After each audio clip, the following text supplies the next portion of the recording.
Hi everybody. ஜப்பானில் 1 மாத காலங்கள் மேலாகியும் வசூல் வேட்டையை நிறுத்தாத ஜெயிலர். வாங்க வீடியோக்குள்ள போலாம். வீடியோக்குள்ள போறது முடியும். யாராவது நம்ம சேனலை சப்ஸ்கிரைப் பண்ணலாம், உடனடியா சப்ஸ்கிரைப் பண்ணீங்க, நன்றி. சூப்பர் ஸ்டார் ரஜினிகாந்துடைய ஜெயிலர் படம் ஆகஸ்ட் 10ஆம் தேதி வெளியாயிடுச்சு. 2023ல எல்லாருக்கும் தெரியும். அப்போ 750 கோடிக்கு மேல வசூல் பண்ணிச்சு அப்படின்னு சொன்னாங்க. ஆனா நம்ம சேனல் நம்ம சொன்னோம் 1000 கோடிக்கு மேல வசூல் பண்ணது உண்மைங்க அப்படின்னு.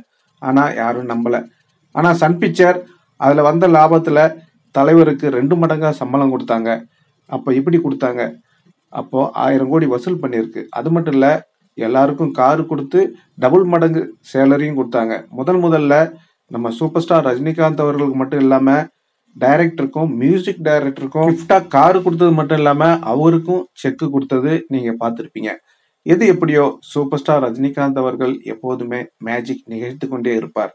இப்போ ஜப்பான்ல ஜெயிலர் படம் மேஜிக் நிகழ்த்திக்கிட்டு இருக்கு. ஆமாங்க, 1 மாத காலங்க மேல ஆகியும் இன்னமும் தன்னுடைய வசூல் வேட்டை வசூலில் அசுர வேட்டை நடத்திட்டு இருக்காரு ஜெயிலர் அப்படின்ற தகவல் வந்திருக்கு. இதை நினைக்கிற பாருங்க, நினைச்சிருக்குங்க. யாருக்காவது ஜப்பானி மொழி தெரிஞ்சதுன்னா கண்டிப்பா அதை கீழே நமக்கு கமெண்ட்ல சொல்லுங்க. அது கீழே பாத்தீங்கன்னா 1 month கம்ப்ளீட்டட் அப்படின்னு போட்டிருக்காங்க. அது மட்டும் நமக்கு புரியுது. அதுல என்ன சொல்லியிருக்காங்க, சூப்பர் ஸ்டார் ரஜினிகாந்துடைய ஜெயிலர் படம் 1 மாசத்துக்கு மேல ஓடி இருக்குப்பா அப்படின்றது. அது மட்டும் இல்ல, வசூல் வேட்டை இன்னும் அசுர வேட்டை நடத்திட்டு இருக்காரு ஜெயிலர் அப்படின்ற தகவலும் வந்திருக்கு. சூப்பர் ஸ்டார் ரஜினிகாந்துடைய ஜெயிலர் படம் பிப்ரவரி 21ஆம் தேதி வந்துச்சு, உங்களுக்கு தெரியும்.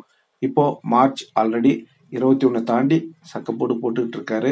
1 மாத காலத்துக்கு மேல ஓடிட்டு இருக்கு. கண்டிப்பா இது 50வது நாள் கொண்டாட்டம் நடக்கும்.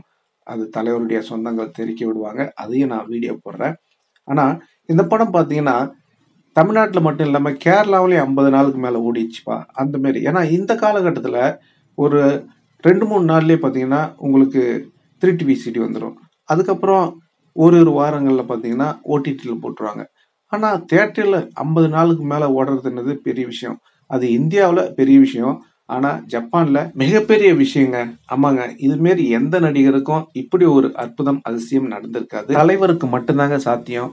ஜப்பானியர்கள் எப்படி தலைவரை உருகி உருகி ரசிக்கிறாங்க அப்படின்றதுக்கு ஒரு சின்ன சாம்பிள் இந்த வீடியோவை பாருங்க. இந்த நினைச்சிருக்கு பாருங்க.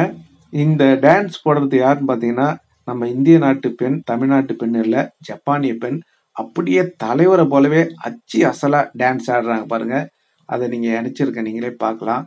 அதாவது எப்படி தலைவரை அணுவா ரசிக்கிறாங்க ஜப்பானியர்கள் அப்படின்றதுக்கு இது ஒரு உதாரணமா நான் சொல்றேன். இதனுடைய முழு வீடியோ நீங்க பார்க்கணும் அப்படின்னாக்கா கண்டிப்பா நான் டிஸ்கிரிப்ஷன்ல நினைக்கிறேன், பாருங்க. சூப்பர் ஸ்டார் ரஜினிகாந்த் அவர்கள் உலக மக்கள் இதயத்துல வாழ்ந்துகிட்டு இருக்காரு. தமிழ்நாட்டுல மட்டும் இல்ல, இந்தியாவில் மட்டும் இல்ல, வெளிநாட்டிலையும் அத்தனை பேரையும் கவர்ந்த ஒரு காந்தம் சூப்பர் ஸ்டார் ரஜினிகாந்த் அவர்கள். ஓகே நண்பர்களே, நீங்க சொல்லுங்க, தலைவரை உங்களுக்கு எவ்வளவு பிடிக்கும் அப்படின்றத கமெண்ட்ல சொல்லுங்க, நாங்களும் தெரிஞ்சுக்கிறோம். இந்த தகவல் உங்களுக்கு பிடிச்சிருந்தா லைக் பண்ணுங்க, ஷேர் பண்ணுங்க, கமெண்ட் பண்ணுங்க, முக்கியமா சப்ஸ்கிரைப் பண்ணுங்க. சப்ஸ்கிரைப் பண்ணக்குள்ள பக்கத்துல ஒரு பெல் பட்டன் வரும். அதை கிளிக் பண்ணுங்க. 3 ஆப்ஷன் காட்டும்.